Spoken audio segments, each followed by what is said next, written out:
Hey guys, welcome back to the Triple M Show. I'm your host Ebenezer, and today I'm joined by two very beautiful women. May you please introduce yourselves? Hi everyone, I'm Jessica. Hello everybody, I'm Mrs. Mbotazingwe. And today, notice how there are only women on set, guys. Notice how today we'll be having a women's conference. We'll be touching on different struggles women may face and also how to become more of a woman of God. So sit back, relax, and let's jump right into the video.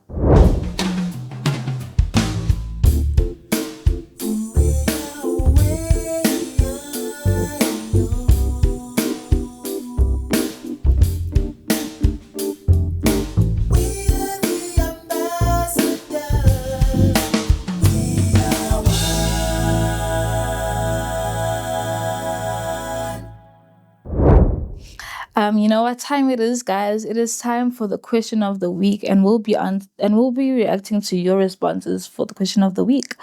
So I'm also gonna ask you guys your answers at the end. So be ready. So the question of the week this week is: what is one truth women need to hear more from other women?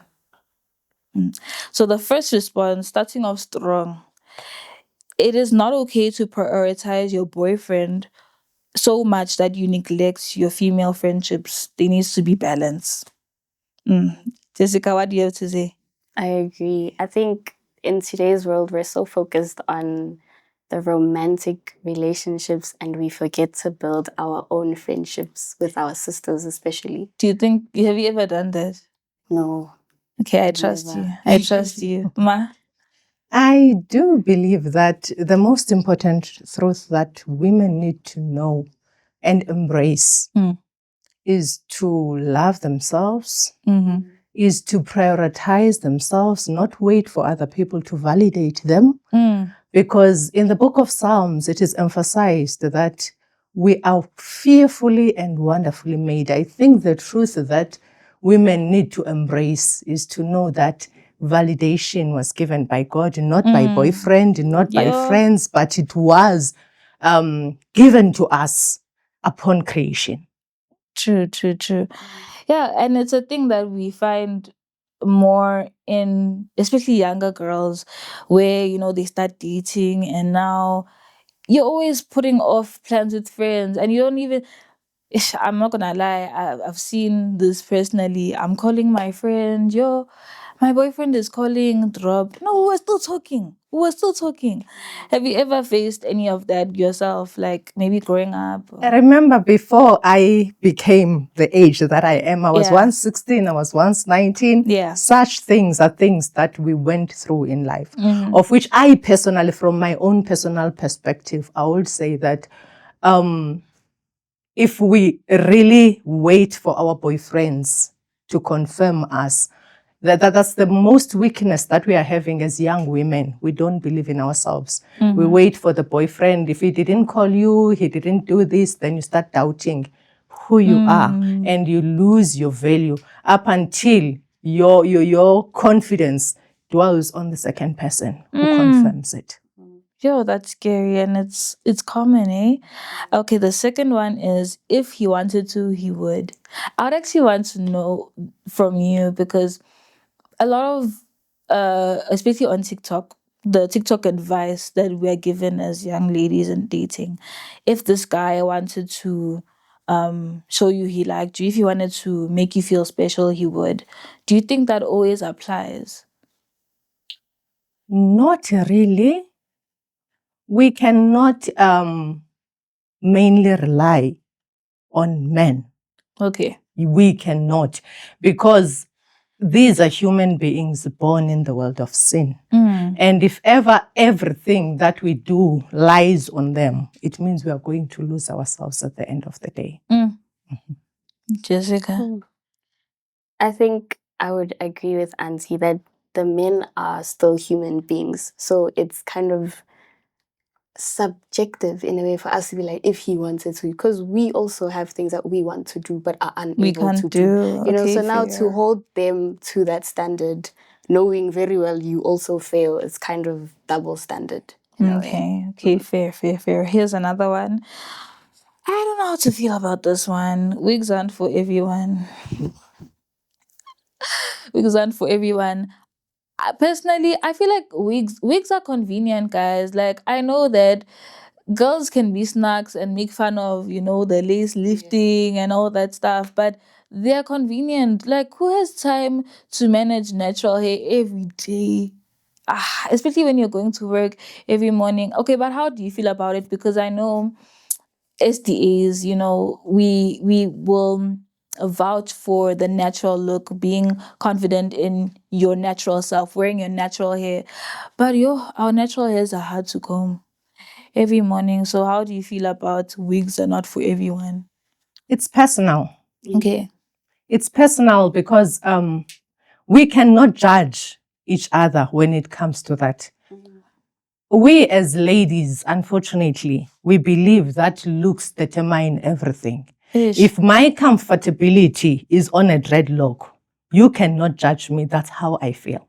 So if we are going to look at how the other person feels, we cannot judge people that believe in wearing wigs. That's the feeling. That's how they appreciate themselves. That's how they embrace themselves. Hence, the issue of the look doesn't determine the person. It's just that, yes, social media has brought that feeling whereby everything revolves around the looks. But if someone feels comfortable in a wig, that's what motivates them. That's what builds their self-esteem. No one can judge the other. Unfortunately, as women, we are too good into pointing and judging fingers to each other. But the outlook of a woman, it lies on how you feel. If you like natural look, the faith is not on how you look. Yeah. It's within. So we don't have to judge each other that you are having the wig, you are having the dreadlock or whatsoever. That's my comfortable spot. Yeah. Do you have anything to say on that? For that, I can't. Nah, I actually wanted us to touch on this later on see that name calling. When your wig lifts, you're known as that girl for having guys, and it's so snacks because we are. I think it divides us. It divides us and creates such a negative vibe as women when we judge each other on such things. And notice how men are so united. Even if something is not, make sure they laugh about it, but they'll say, Jita, you don't look, right today. They fix it. But girls were quick to, gossip and say, hey, your wig is lifting, and we don't tell you. We're telling everyone, but you were gonna come and touch on this. And then the last one, okay, I'm just repeating. So those who forgot, the question of the week: what is one truth one women need to hear more from other women? Sometimes it's you that's the problem. Jessica. Um, I would agree depending on the context. So, but in a general context, maybe I would then say sometimes as women, we are very quick to either judge other people around us or try and lift ourselves up to a point where now we don't want to listen to anybody else. And then now, everybody else around us is wrong. And I feel like in those situations, that's when you need to be able to sit down and say, maybe I am being the problem. But again, I wish context was given because sometimes you do need context. I think for me, the best scenario I can think of is in dating. I feel like we like to always say, it's the guy that's the problem. We're enabling each other. That, and when, especially with this, okay, I'm just gonna share something from my experience as being a friend who hears my friends' cries. My other friend was complaining about a guy that was mising her and not responding to messages as fast as she thought. Like, as a man, you must work. You must work for your lady. But at the same time, she was ignored. She kind of started that mising game. Mising, and you are mising each other, and people love to reciprocate. So it's like you are also mising though. You are also in the wrong, because if you do not like um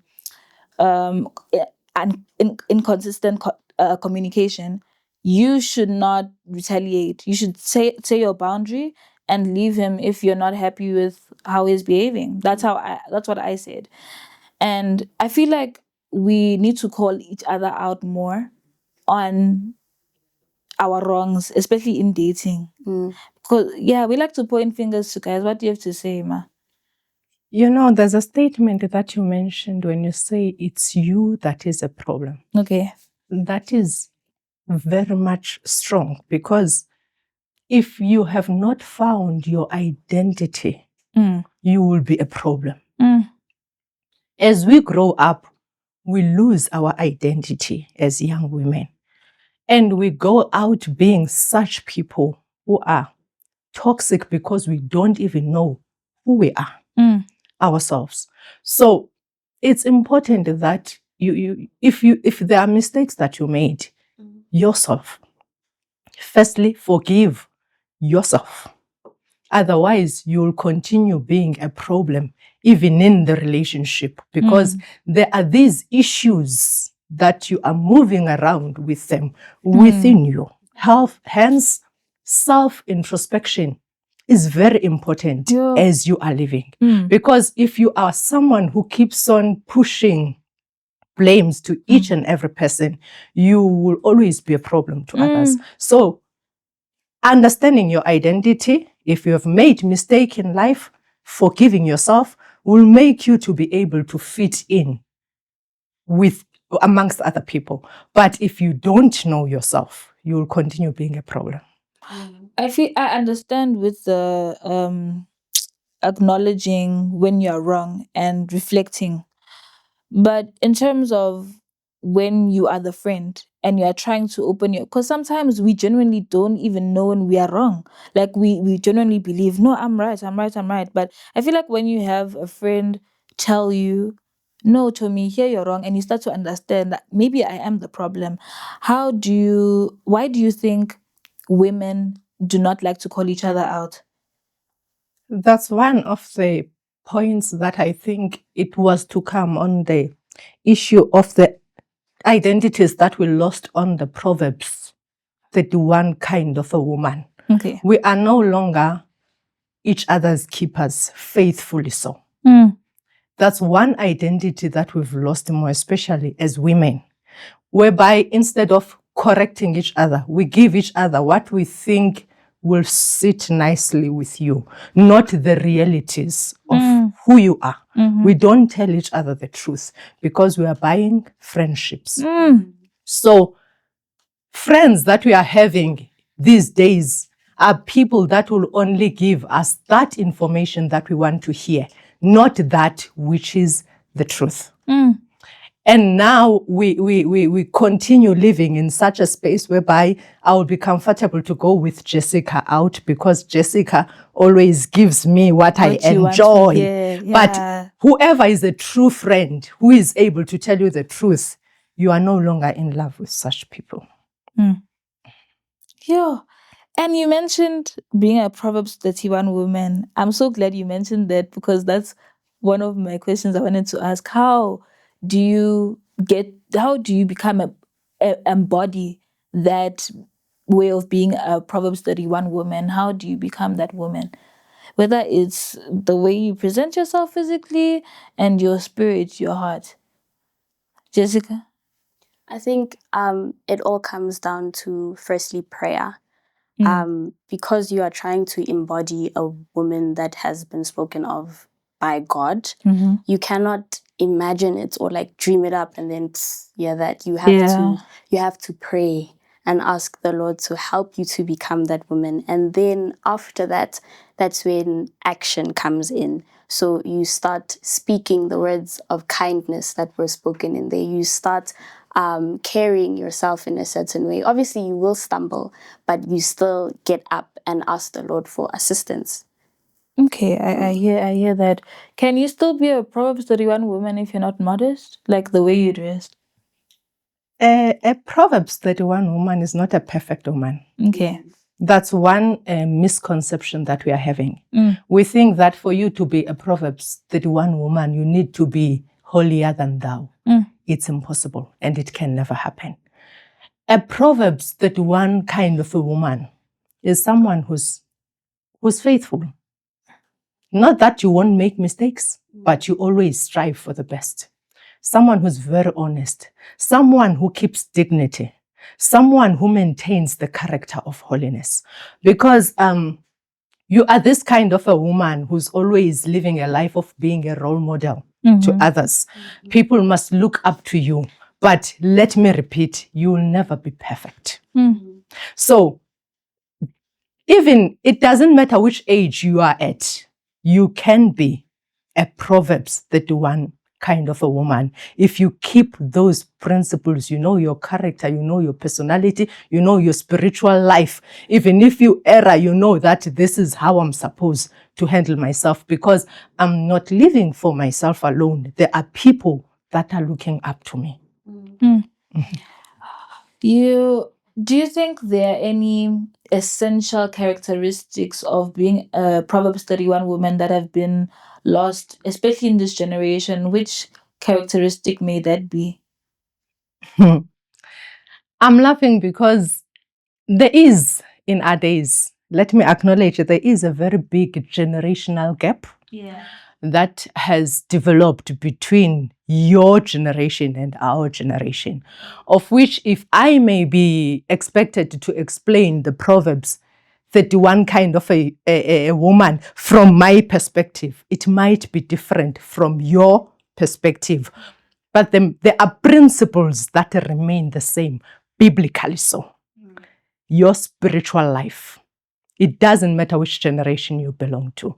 Your personality, your character, the way you handle yourself amongst people, it doesn't change. Your modesty. You know, when you talk about modesty in my generation and modesty in your generation, it's different, but modesty remains modesty in our different generational gaps. So there are those main principles that you need to live according to.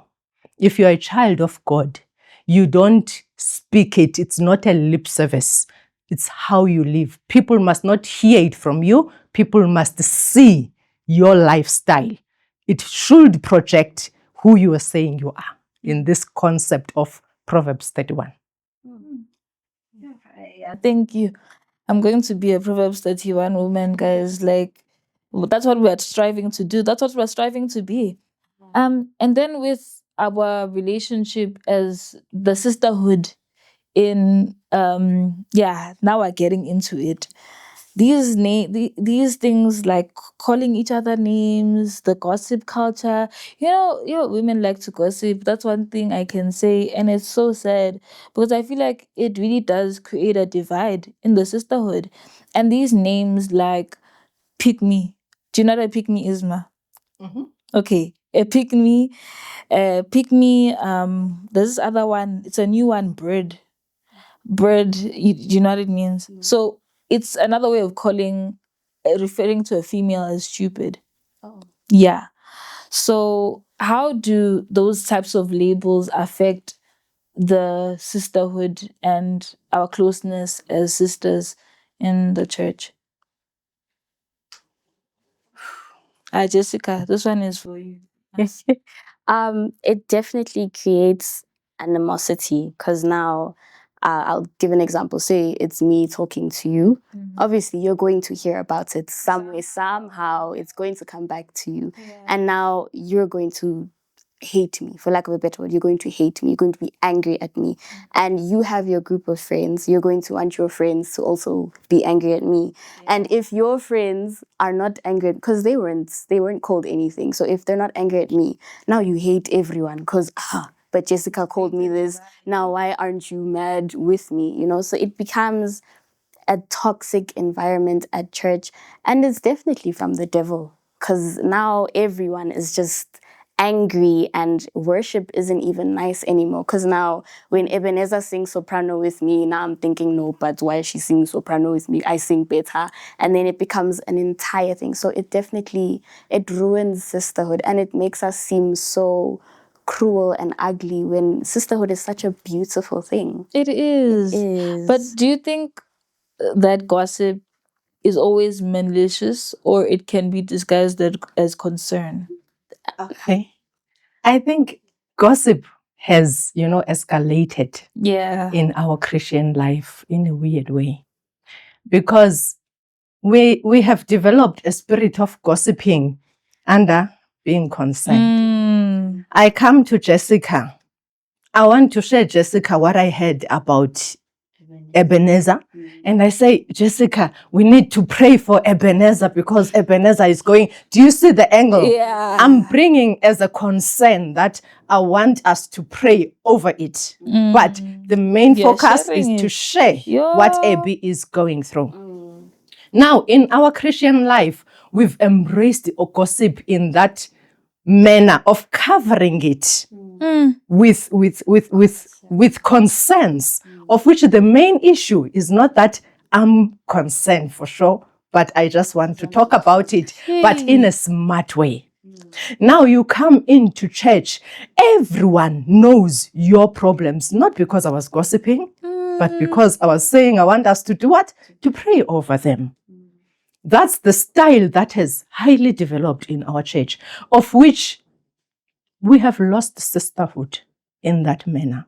When I was thinking about that, I thought about when we have this high level of judging each other, and we go behind scenes instead of correcting each other faithfully like sisters. We talk about each other's problems. There's a story I came across of the woman that was found adultering and all that, and Jesus asked her, is there any of you? Now I always ask myself a question to say, if we judge AB, is there any of us who is holier? If that person is there, let's pick the stone and throw. Because we are good at identifying problems of other people, talk about them, saying we are going to fast about them, of which it's not about fasting, it's about gossiping. That is an advanced level of, I've never heard of that. I think maybe it's older women, because I feel like us, we just gossip. Like, I was actually gonna say, Yeah. There's no such thing as gossiping because I'm concerned. Gossip means it's me and Auntie talking, malicious. and you are not aware of what's going on. Okay. If I was truly concerned, I would come to you and say, Ebenezer, Let's pray I together. heard 1, 2, 3. Okay. And as your sister, I don't support that you're doing that. That's concern. Now I'm telling you what your issues. But the fact that I'm going to Auntie and telling Auntie Wuti, no, I heard that Ebenezer is doing, let's pray. Why am I not coming to you? Why am I not concerned enough to fix the problem where it started? Now Auntie, I'm so concerned. Ebenezer, for what? Ebenezer's here. Let's tell Ebenezer, So gossiping, concern is no such. Once again, Jessie, anything that you cannot say in the presence of that person, that is gossiping. Even if you are putting it as someone who's concerned, you are gossiping. Sure. Guys, ladies, we need to stop this strategy you've mentioned. I genuinely have never heard of that, and that's an actual thing. That is so sad. You're using the concept of prayer to cover your gossip. Guys, we need to stop. We need to really grow a sisterhood, and I feel like it's difficult when you have that kind of environment and you genuinely have something heavy in your life you need a sisterhood for. And it doesn't create a very safe space to have a sisterhood knowing that after this prayer, they're going to have a meeting about it. And it's so sad because regardless of maybe it was a sin, nobody is without sin in this world. Everybody has sinned. Why is competition amongst women for male validation more? Like, I feel like it's more, and that's another reason why there can be a divide between women. Can I? And let me say this, notice how this is just a general observation I've made. Notice how when guys like the same girl, and every man, like, may the best man win. The best man wins, and they're still friends. I'm telling you, they're still friends. With women, there'll be a whole war. I'm telling you, friendships break, And it's just they want to be chosen. And if they're not chosen, there's a war. Why is that? Like, it's so difficult for women to be able to be happy for each other in that way. Why is that? I think it stems from the house because correct me if I'm wrong, but I know there's a lot of women who raise their daughters up in preparation for marriage. Okay. And I'll give you an example. The other day I was ironing my shirts and I missed the collar, and my mom was like, "Is that how you're going to iron your shirt for your husband?" And I was like, why not say, "Is that how I'm going to iron my shirt for me?" For work and like, stuff. I'm going to, what if I decide to have my own business? Why aren't you saying, "Is that how I'm going to iron my shirt for me?" So I think at home, it stems from like generations where mothers raise us in preparation for a husband and our future children. And so now when there's this guy we like, it's like, okay, this could be my husband. And now another girl is trying to take my husband. There's no way. But that I disagree with that so much, because what if I don't get married? Now I will feel like my whole life is shattered because I'm not married. But there's so much for me in life. I could be the next president of Brazil. I could do so much, but because my mother raised me up thinking, Uguti, I need to do everything I do for my future husband, that it warps the mind in a way.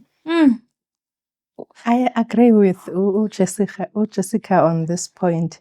Girls believe these days that validation needs to come from a different gender, and they believe that the more guys appreciate is the more they look good or beautiful, or they carry weight in the community, of which it is not like that.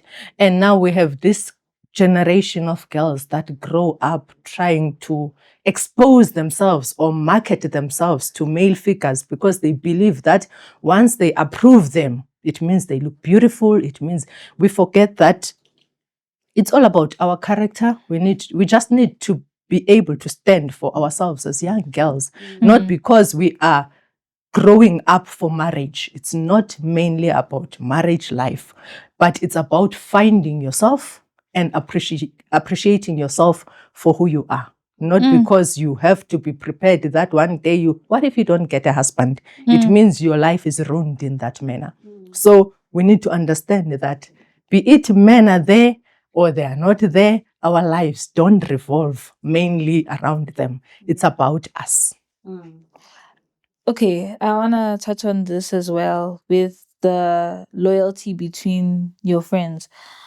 Should honesty override female friendships at some point? Maybe you're lying for your friend, or even if it's a small one. Like, I was actually speaking to my friend the other day, and it just came up because I wanted to know, and I was like, if I happen to cheat on my fiance the day before my wedding, what are you doing as my friend? And you're my maid of honor. And I'm so happy with her answer because she's gonna call me out, and I feel like, there are some friends. I've seen things on TikTok where, yeah, I'm covering for you, Chomi, no problem. It's okay. We're just gonna hide this, and it's just wedding, day before wedding. Yeah, have you ever done that? Like lying for your friend? Lying for my friend, saying I'm lying to the mother. Yes. But Okay, that's bad though. no, I know it's bad. But to say I'm lying, say, because you cheated on someone, like lying to the mother and being like, "Oh no, Faith's at my house," when Okay, Faith but is that's at bad. my other friend's house. Like, say she's at your Okay. house. Oh, you know where she But is. like, if it's something bad, if it's like Like Faith is huge. smoking, Okay, and the mother bet. asks me, "Is Faith smoking?" Auntie, yes. So I'm what? sorry, Faith. But in terms of like cheating on someone, I've never had any of my friends do that. I've never had to lie for any of my friends. None of my friends have ever had to lie for me. Actually, you are my friend, so let me ask you, Okay. if I did that, like, cheat on my fiance day before my wedding, what are you doing? I will call you out and I tell you, Ebenezer, that is wrong. You better go tell that man now. And if Okay. you tell me, okay, no, it's fine, I'll do that in like 2-3 hours, I'll give you your 2-3 hours. And if Okay. within 2-3 hours I've seen that you haven't done it, I'm going to tell him myself. Oh. Ebenezer cheated on you. She told me. Okay, what if I I thought you would say you're not gonna tell him and then you attend my wedding. No, I'm not doing that because now already you're not ready for marriage. Okay, You're not fair. ready to be united with this brother. You're taking someone's son, some mother's son. She trusted you with his heart, and now you are. Okay. I can't do that. Okay, thank you. Yeah, thank you. Friends don't kill each other. Yeah. If you lie to each other, you're killing each other. Friends are honest to each other. Be it the issue is good or bad, you become honest. That's why these days we no longer have true friends. It goes back to what I said before, that we prefer to embrace people that will tell us what we want to hear, not what is the reality. If you have a friend now that has never corrected you, that one is a fake friend. Yeah, lost him. If you have a friend that you've been friends, because there's no way you've been perfect ever since you met. Yeah. But if you know that I have a friend, my friend is Jessica. Jessica has never even said your wig is not sitting well, then Jessica is not a good friend to you. Good friends correct each other. It doesn't matter how the point sits, as long as it's the honest truth. You need to tell. Thing is, I feel like, what if it's a temporary lie? Because maybe in this space you cannot handle the truth. There is no lie that is smaller or bigger than the other. Sin is sin. Okay. A lie is a sin, and sin is sin, regardless of which sin we are talking about. Okay. So we don't have to say, this one, it's in the eyes of the Lord. Sin is sin. So we need to take it. It may be a lie that you just talked about. It may be cheating. To your mind, you think that cheating is bigger than speaking lies. But sin It's the same is thing. sin. Yeah, guys, you heard it. And we're going to take a break here, and we'll see you on the next half of the episode.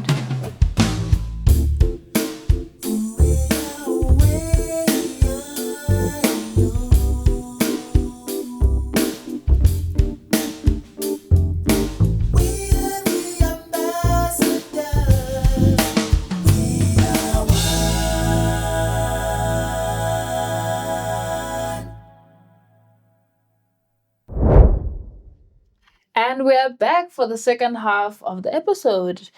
Jessica, I wanted to ask.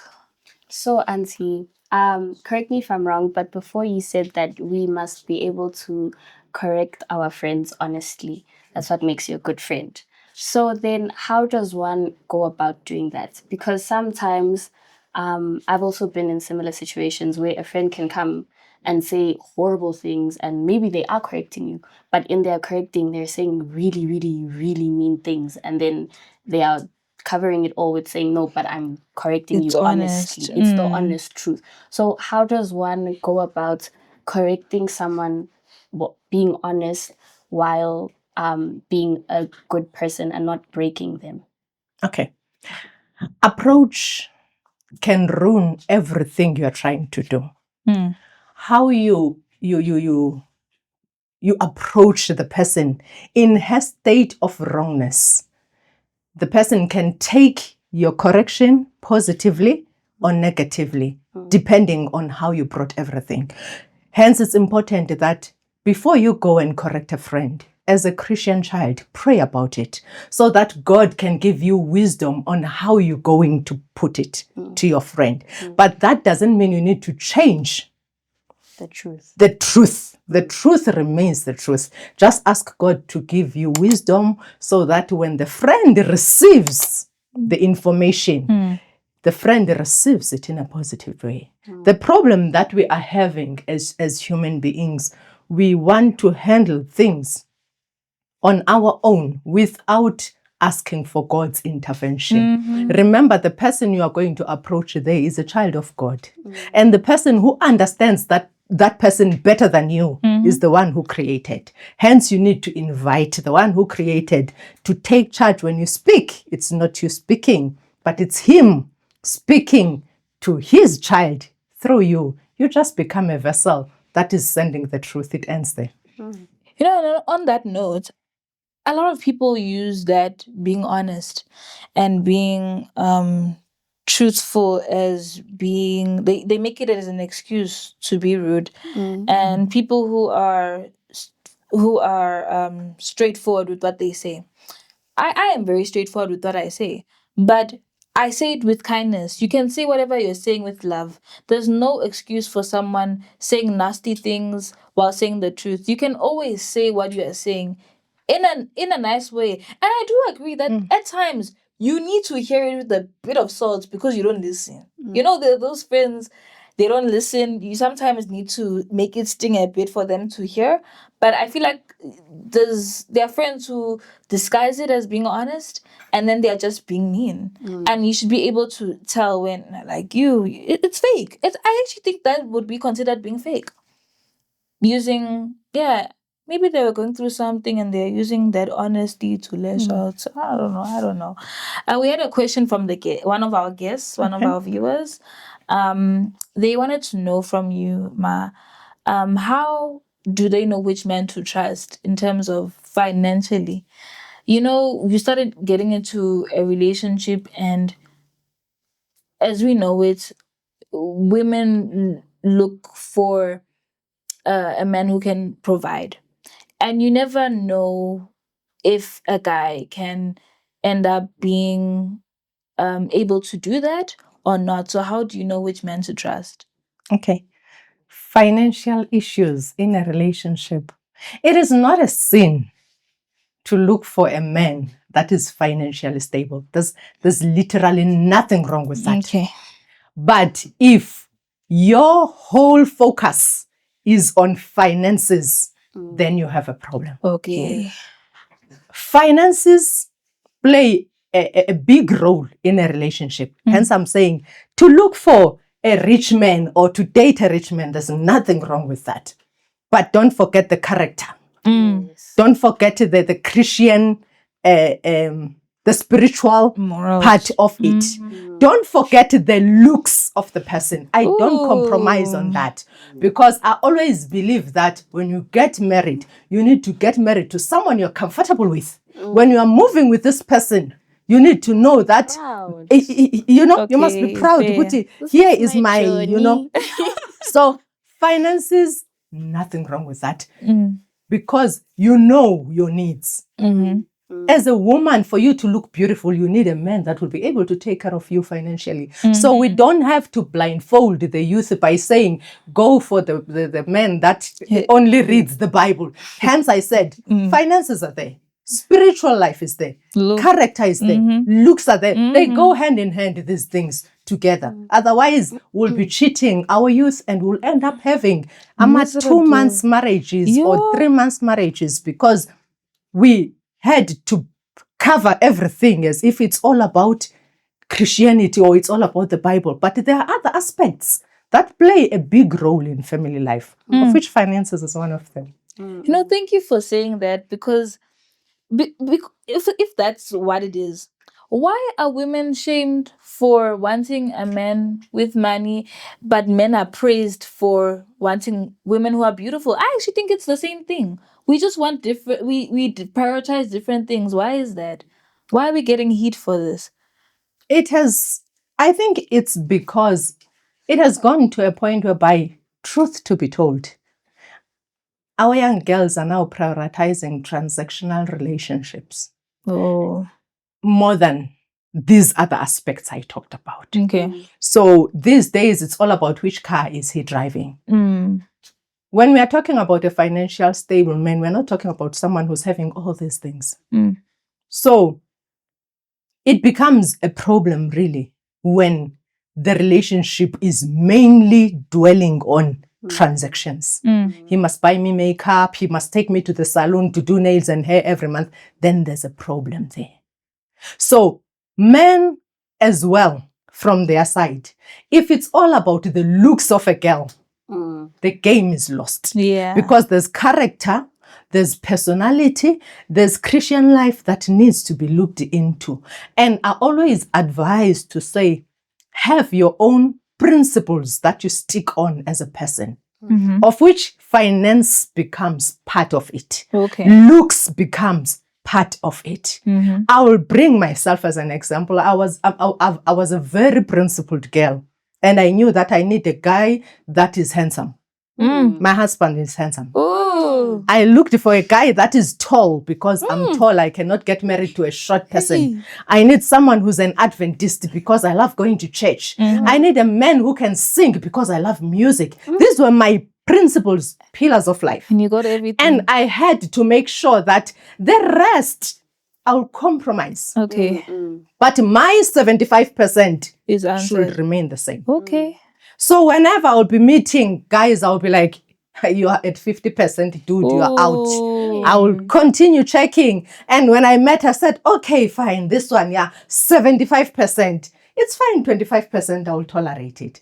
Because if those pillars are not there, you won't last 2 years. You cannot live family life or marriage under tolerance of 75% and only excited about 25%. It won't work. Sure. Have your pillars.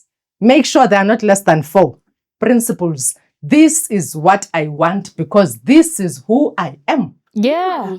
And I'm different from Jessica.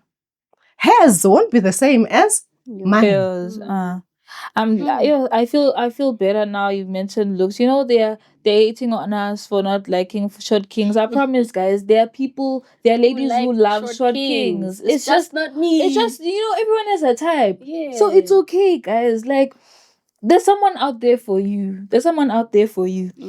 And I would like to now go into I was contemplating because this one is a bit of a debate. The Bible vouches for a woman and man to be a team. The man is the leader, the woman is, the submissive one, the partner. But I feel like the stereotype that goes with feminism is that a woman wants to do everything herself. She will be the leader, take on responsibilities of the men, and kind of messes up that kind of dynamic. Yeah. Jessica. Okay. I would like to say yes, feminism is a biblical concept. However, we have kind of ruined it in a way because I'll give an example with like the extreme feminists. Yeah, feminists. Yes, the extreme feminists. They believe that whatever a man can do, a woman can do, and better. There are some times where, yes, a woman can do what a man can do, but biblically, there are some things a man should do that a woman cannot do. Then there's also this thing of, I know it's a very big topic, but like where the women are like, no, it's my body, my choice. If I want to abort, I can do that. Abortion is a sin, and feminism is promoting that. Okay. But if we look at the Bible, abortion is, we can call it murder. You are murdering someone. Yes, that someone is not a full human baby in the world, but that baby is being conceived in you, and now you are going to go and kill that baby. Extreme feminists say that men need to be killed. But the Bible does not promote murder. Extreme feminism has taken away from biblical feminism. Because biblical feminism uplifts women.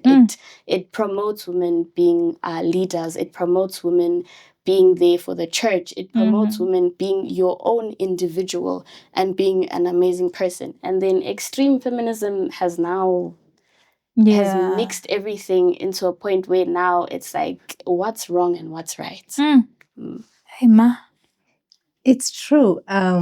It's biblical. I'll just quote an example of Deborah, who was a leader and a judge. So to be a leader, there's nothing wrong with that. It's there even in the Bible when you are a woman. But we have ruined everything. Because now it has taken the position whereby there's competition between the two genders, who should be, and if we go now to, because it looks like it affects mostly when it comes to the family life point of view, whereby a woman is considered to be someone who can't say this or do that or that. But leaders were there in the Bible that were females. But this doesn't change the concept of creation, whereby in the Bible, God said, men love, woman honor. It doesn't change that. And this is where the whole problem comes into. For you to be a leader or to do some roles doesn't change the fact that as a woman you have to honor at home. It's biblical. Oh, yes. It's upon creation. That's how God created us. It's just that now we are taking a position whereby we want to compete. You want to be a man at home also. Biblically, there's no competition. It's clear. Love, your duty is to love. Your duty is to honor. But it doesn't mean you can't be a leader because you have to honor. It doesn't mean you can't be a judge because you have to honor. But the principles remain the same. You can be whosoever is big, is leading, is doing whatever. But when you come home, your role remains the same. Sure. I know, thank you. I like that you also mentioned the red flags with those extreme feminists. And when you were mentioning abortion, guys, look, it made me think. That's why it's hard for me to really claim being a feminist, because when you think of feminism, the loudest voice of feminism is the voices of the toxic feminists. And that's what everyone thinks. That is the stereotype that is out there. Yo, guys, like, have you heard how abortion, like, it happens? It just came up, like, I'm traumatized, guys. Like, oh my gosh, okay, I'm not gonna mention because it's so graphic, guys. Like, ooh, yeah, no. And then you mentioned Deborah. I would like to assume that that is your favorite female character in the Bible?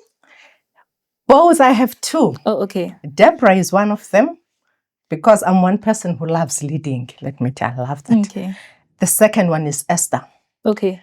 Because why Esther becomes my best? That woman was living for people, living for other people, making sure that her people are safe. She will go an extra mile to ensure that people are safe. And I do believe that as women, that's one of the things that we have to do. We have to protect. Yeah. We have to bring protection in any way that we can do. So Esther becomes my best one. Jessica? For me, I would say it's Captain Naman's servant girl. Ooh. It's a lesson for all of us, that it doesn't matter where you are as a girl. It doesn't matter who you are working under. When it comes to saving someone, be able to do that with pride. Have your faith rooted so much so that when someone is coming asking for help, you know which God to send them to. Yeah, no, thank you, guys. I will. Do I have? I've never really thought about it. I wrote this question down and I didn't even think of mine. My favorite female. I would say Mary. Mary, Jesus's mom. If the reason is not, I feel intimidated because your reasons were so nice. You know why I like Mary? Because I think her story is so cool, man. Like, how can you just have a baby in your stomach just like that out of nowhere? I just think that's so cool. But I'll think about it. Like, I'll come with a deeper, Reason. a deeper reason. And that's it for this episode, guys. I thank you, ladies, for coming. Yeah, it filled my heart. It filled my heart. And I hope you guys have learned a lot from this episode. Okay, what are they commenting? What are they commenting? Jessica, what are they commenting? Let's keep the sisterhood alive. Let's not go with the worldly feminism, and let's stick with biblical feminism. Okay, maybe you can choose one of the sentences, guys. Okay, thank you guys for watching. Please like, subscribe, and comment one of the sentences Jessica said. Please follow us on Instagram, follow us on TikTok, and we'll see you next time. Bye. Bye.